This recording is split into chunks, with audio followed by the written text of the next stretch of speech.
এদিকে দেখ cap cap তো টুপি ভালো করে বলিস হ্যাট হ্যাটটা সরি হাউস হাউস একটা বাড়ি তা হাউস হাউস একটা বাড়ি এন নহ ন ম্যাপ ম্যাপ একটা মানচিত্রটা সমস্যা না তুই এগুলো কর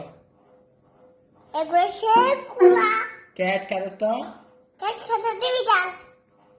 এবার কি ছিল কেবল সস আচ্ছা এটা কর ব্যাট ব্যাটটা হ্যাঁ এটা কি ফ্যান ফ্যানটা কলমটা না ফ্যানটা কলম দে কলমটা ফ্যান না বেশি কেউ বুঝাস এগুলো এই করতে দিন হ্যাঁ হ্যাঁ একটা মুরগি লাই লাই একটা সাপলা দেখি কিং কিংটা রাজা লিভটা উঠ ফিশারটা মাছ